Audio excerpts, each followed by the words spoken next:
Jest godzina 20:15, kiedy kończymy wycieczkę objazdową po Holandii. W terminalu promowym Karlskrona otwarto bramki i rozpoczęło się zaokrętowanie pasażerów, tym razem na prom Stena Estelle. Nie ma szans na sfilmowanie zachodu słońca, więc po ulokowaniu bagażu w kabinie schodzę do restauracji Taste na obiad-kolację. Stena Estelle to największy i najnowszy nabytek Stena Line. Prom wszedł do eksploatacji w 2022 roku. Jednostka ma długość 240 metrów, szerokość 28 metrów, zabiera 1200 pasażerów oraz 200 samochodów i 240 ciężarówek na pokładach samochodowych. O 5:50 wychodzę na pokład słoneczny, który jest jeszcze mokry od deszczu. Na północy niebo pokryte jest chmurami, ale nad Gdynią zaczyna się przejaśniać.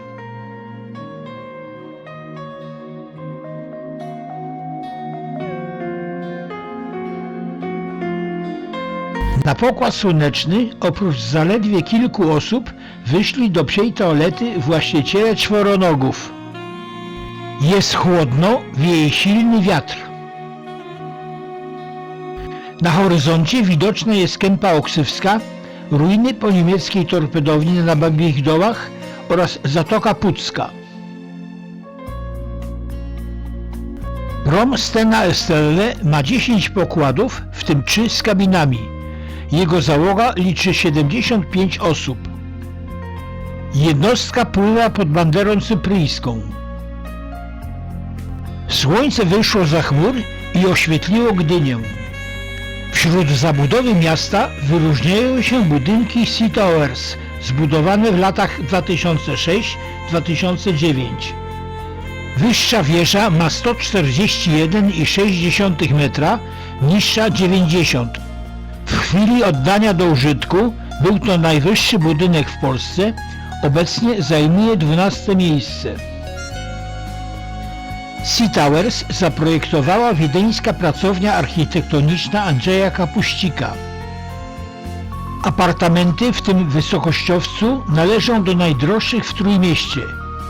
Najdroższy apartament o powierzchni 381 m2 został sprzedany w 2021 roku za 16 milionów złotych.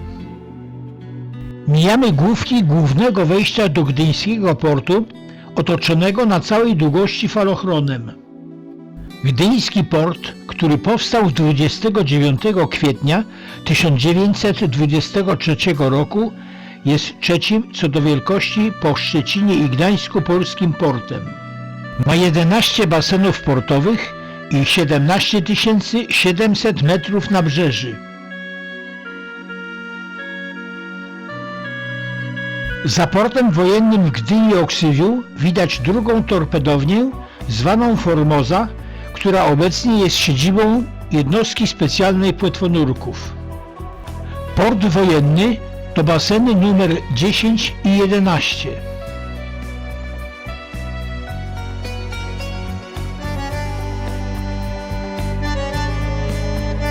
Basen numer 9 to teren stoczni wojennej, który przylega bezpośrednio do portu wojennego.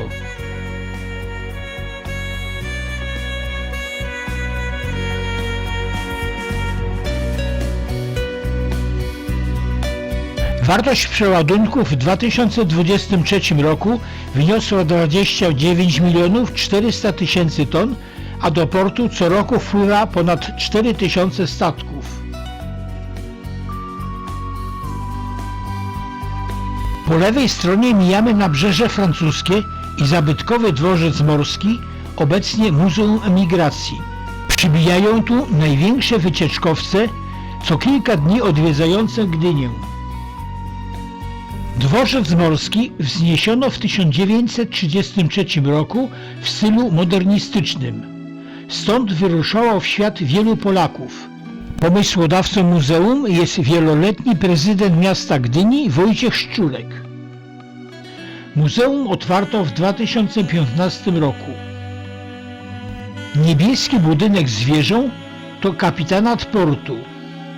Przed nami ostroga pilotów, na której znajduje się ławeczka dwóch twórców Gdyni i gdyńskiego portu, inżyniera Tadeusza Wędy i Eugeniusza Kwiatkowskiego, ówczesnego ministra przemysłu i handlu.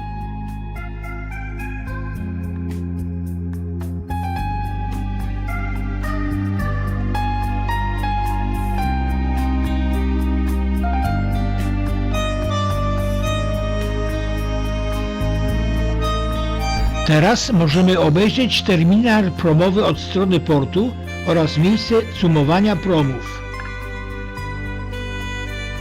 Widać doskonale, jak długi jest rękaw łączący terminal z wejściem na prom.